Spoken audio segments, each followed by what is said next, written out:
Dave Chappelle. I wanted to talk about. I've been waiting since the first show. I kept on forgetting. I wanted to mention him because Dave Chappelle, I think, hands down, is probably the greatest comedian of our time. At least I can't identify with like Richard Pryor and stuff like that just because I didn't watch him on TV. But Dave Chappelle, one of the greatest comedians ever, and because if you listen to his side of the story, because he didn't want to sell out, we've ostracized him so much, so much judgment went around. Now, people who really, really like him, you talk to anyone who really, really likes him, and they'll say, he's still a great comedian, the show just didn't work out right. But then I realized over time that there's a lot of people who truly believe that at some point, he went crazy or something. Then he did go to South Africa, but so many people literally believe that he went crazy. And why is that? I think a lot of our judgments, a lot of our ideas really just come from media perception. We soak it up so easily and we create these judgments. We're really, as a society, we really love to have a judgment. This clip is sponsored by imvc.global.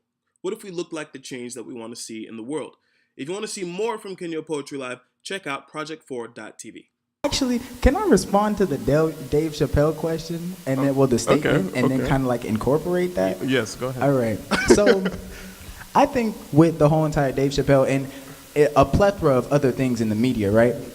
Human beings being the beings that we are, we often go with the path of least resistance, right? Just like electricity. We often go with the path of least resistance. So whatever's convenient for us to believe in, whatever we can flock to, that's easiest for us to understand, instead of actually dealing with it, we negate thought processes.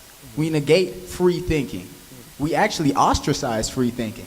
Like if anybody else decides to think for themselves, then we tell that person that they're not allowed to think like that. They're not allowed to do what they think is right. We should follow what the masses think, right? So with the Dave Chappelle situation, I think people found out that what Dave Chappelle was going through was so real that the only other option that they had was to minimalize it and say that he went crazy. I mean, that's a very profound word, crazy. The word crazy, right?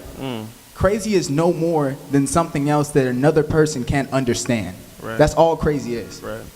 Your inability to understand is the depiction of crazy, right?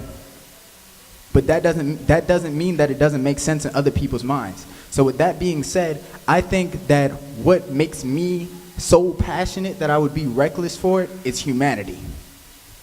No, this is the second week you've been here. I'm getting tired of you educating me every week.